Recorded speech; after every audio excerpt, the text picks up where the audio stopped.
Years ago, my mate showed me a creator called Gadzi. He was young, successful. He was making millions, talking about business and freedom and everything I said I wanted. But I refused to watch him, not because his content was necessarily bad. Most of it was actually pretty good. I refused because watching someone my age win at the things that I was failing at, it made me feel sick. And I told myself it was because he was a fraud, or because he didn't deserve it, because he was just flexing. But that wasn't the real reason. I judge people who succeed. Not all the time, and not everyone. But when I see someone, especially my age, someone who looks like me, someone in a similar position doing better than I am, my first thought isn't good for them. My initial thought is to think they're a prick. That's the honest version. That's the thought that flashes through my head before I have time to dress it up. And I know how it sounds. It sounds bitter. It sounds jealous. It sounds like the exact kind of person I'd tell you not to be if I were giving advice. But I'd rather admit it than pretend it doesn't happen, because I think most people feel like this. They just don't say it. There was a line that I heard from Jack Harlow, I believe it was. I'm going to paraphrase, but it goes along the lines of, the biggest haters are the ones that look just like me. And that stuck with me because it's exactly right. You don't hate people who look nothing like you. You don't look at a 50-year-old billionaire in a completely different industry and feel jealous. It's too far removed. It doesn't touch you. The jealousy hits when the person is close. Same age, same background, same starting point. Because their success doesn't just show you what is possible. It shows you what you haven't done yet. And that's uncomfortable. So your brain does what your brain does. It protects you. Instead of sitting with the discomfort of, they've done what I haven't, it reframes it. It turns them into the problem. They're a fraud, they're lucky, or they're just flexing, but they don't deserve it. That's not a judgment of them. That is a defense mechanism against your own inaction. Every time that I looked at someone succeeding and thought that they're a prick, I wasn't actually angry at them.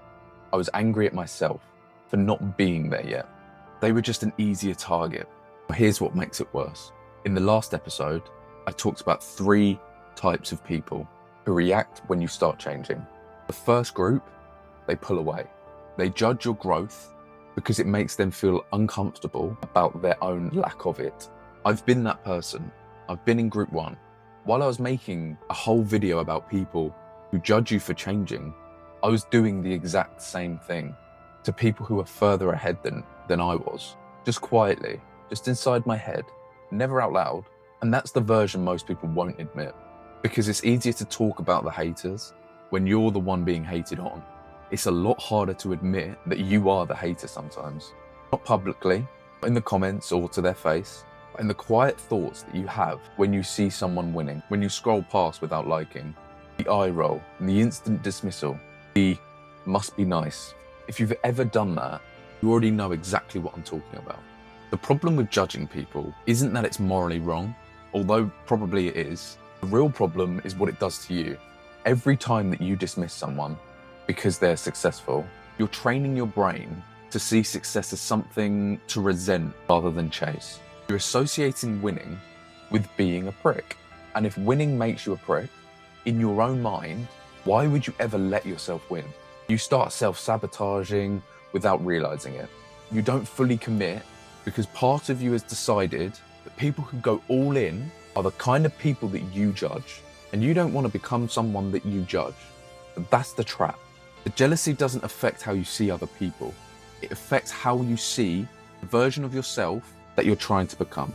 If I'd watched Gadzi when my friend first told me about him years ago, instead of writing him off because he made me feel uncomfortable, I probably would have learned something useful. I would have been further ahead, but instead I wasted time protecting my ego from someone who has no idea that I even exist. But that's what judgment costs, not the other person. Trust me, they're fine. It costs you time, learning, and progress, all sacrificed, so you don't feel uncomfortable. So I've started catching myself in the act.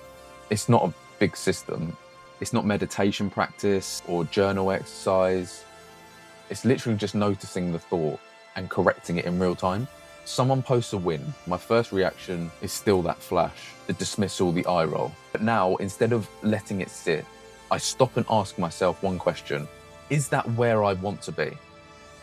If the answer is yes, which it almost always is, then I can't hate them for being there. Because hating someone for having what you want has to be one of the most backwards things that you can do. It's like being angry at a signpost for pointing in the direction that you're already walking. That refrain doesn't come naturally yet. I still have to force it. The jealous thought is still faster than the correction, but it's getting quicker. And the more I do it, the more I realize that I'm doing it. The people I used to judge the hardest, were the ones that I would learn the most from. I dismissed Iman for years. When I actually watched some of his older content, there were genuinely useful things in there. Stuff I could have applied, stuff that may have saved me time. But my ego couldn't handle me learning something from someone my own age. So I called him a prick and scrolled past. It's not protection, that's stupidity. It's disguised as pride though. I want to be clear. I'm not saying that you should worship everyone that's successful. Some people are genuinely frauds. Some people did get there through shortcuts that wouldn't work for anybody else. Critical thinking still matters, but there's a difference between evaluating someone's path honestly and dismissing them because their success makes you feel uncomfortable. The test is simple. Ask yourself this question: am I judging this person because I've genuinely assessed what they do and found it lacking? Or am I judging them because they have what I want and I don't have it? If it's the first one, it's discernment. Keep it. If it's the second one, that's jealousy wearing a mask. So take it off. I posted a short a few days ago. Just the confession. No lesson, no reframe. Just the fact that I judge people and I'm working on it. One of the comments said, the first step to self-improvement is acknowledging there's a problem to begin with. And he's right. I'm not past this. I still catch myself doing it, but I'm catching it faster than I used to. And I'm getting better at flipping it. If you recognized yourself anywhere in this video, in the eye rolls, dismissals, and the quiet resentment, trust me, you're not a bad person. You are just someone who wants more and hasn't figured out how to sit with it yet. But neither have I, but I'm working on it. If you liked this video and you stayed this far, please leave a like, a comment, and if you could subscribe, that would be much appreciated. Episode 4 is coming next Friday.